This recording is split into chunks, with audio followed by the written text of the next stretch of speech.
Welcome to another episode of the Business Hour. Today I'm sitting down with Paul Nardella, who runs one of the biggest production companies in Melbourne. Welcome, Paul. Charles, what's going on, man? You good? So Paul's done a stack of massive events, festivals. He does a heap of fight shows. He's the go-to guy that I've always gone to for production. Tell us a little bit about what you guys do and how you started.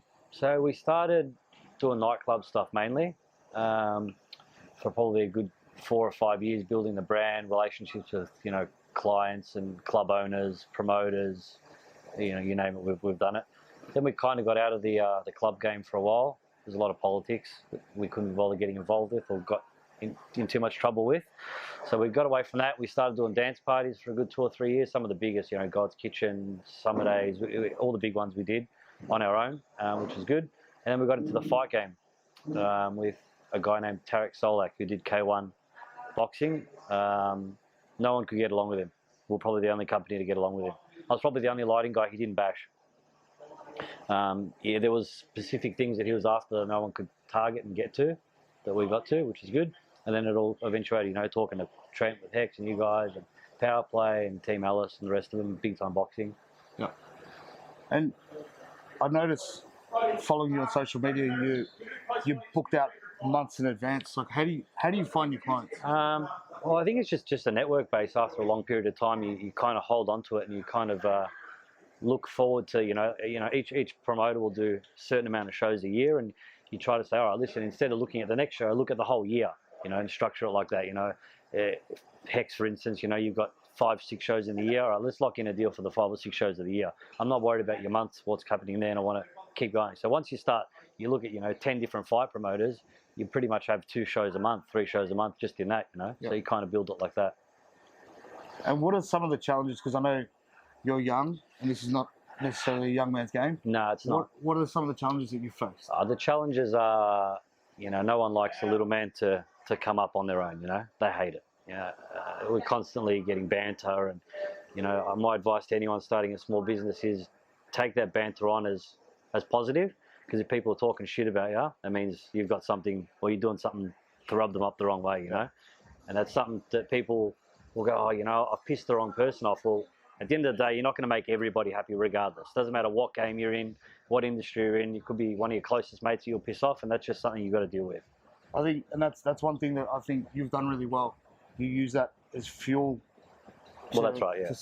To succeed. Yeah, 100%. You have to use it as fuel, and if you don't, you'll suffer in the long run. I see people with depression and they have anxiety when they go to gigs. It's just like, dude, hold your head up high and just keep going. If you fail, you fail. I've had a lot of downfalls, big downfalls that have nearly sent me under.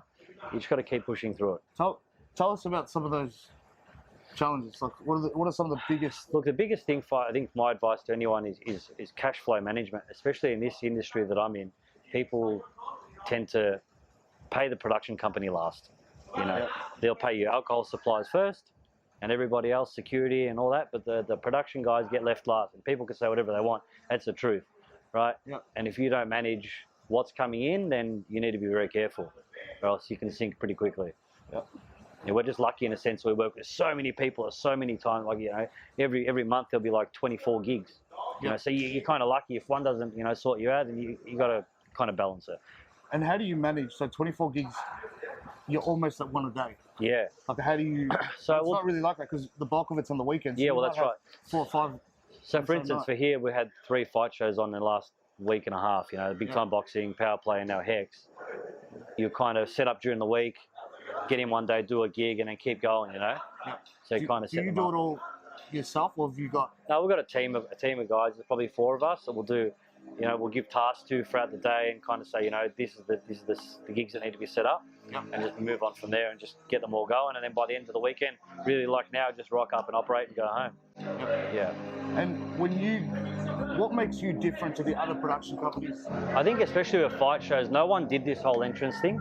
Like, if you look back 4 years, right, before Tarek's gigs, big time boxing and Hex and all this stuff, no one really did any fight show entrances apart from like UFC or someone massive, So I think that's what differentiates us from everybody else. That we'll put in like a festival style stage setup for the fighters to walk out. The good thing is for the promoter is each fighter that has their logo and their photo on, that'll be their profile photo. for the next 6 months. People go, well, you know, where was this gig? What, you know, who did this? And it's kind of spirals on from that. Yep. So yeah. And do you find, do you pitch the ideas to the promoters or your clients, or do they? Look, I think the thing that we're lucky about is like people like Trent or Joe Nato or Brian Armatrudo, they know what we can deliver, and they kind of let my brain run wild with it. Yep. Because most people wouldn't have a production sense. You tell someone you're going to put 20 lights down, they go, yeah, 20 lights is 20 lights, what are you going to do with it? You kind of got to change it up all the time. The difficult thing for me is that because we use the same entrance spot at the same venue for a lot of the times, it's hard to make everyone's show look different, which is really tricky. But and you got to make each like Hex. Yeah, 100%. Similar, yeah, that's right. Everyone has to look different, you know. And they crack it about that too if they don't, you know. You know, my show look like this and that, you know. You don't want that either. Everyone's got to be different. And what are the 3 things that you tell someone that's watching if they're looking at starting a production company? Don't do it. Get ready for a lot of partying. Look, I started in my garage, man. You know what I mean? Like, anything's possible. A lot of people come from wealthy backgrounds. I'm not saying that I've come from a wealthy background. I got given nothing, right? Zero.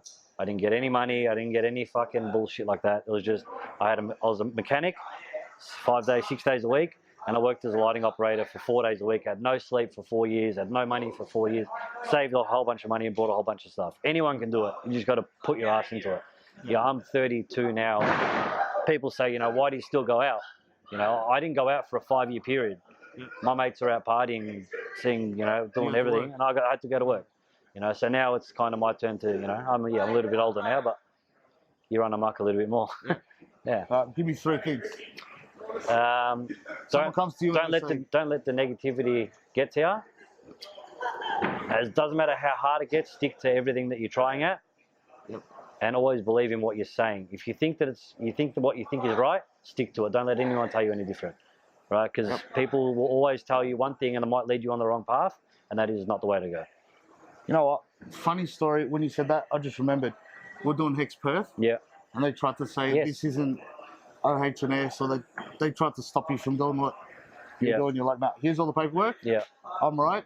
And that's how it's going down. And it did go down that way. That's exactly how it was. And the only reason they did that is because there was a competition show. They didn't want that to go ahead. They didn't want Hex to look better. That's what it was. Yeah. And that's what you'll come into. Like, everyone will try to push you in the wrong direction on purpose to get you off track. That's a wrap for this episode. Thanks for being on this episode. We're going to leave some links in the description below how you can follow Paul and his journey. If you need anything production related, give Paul a call.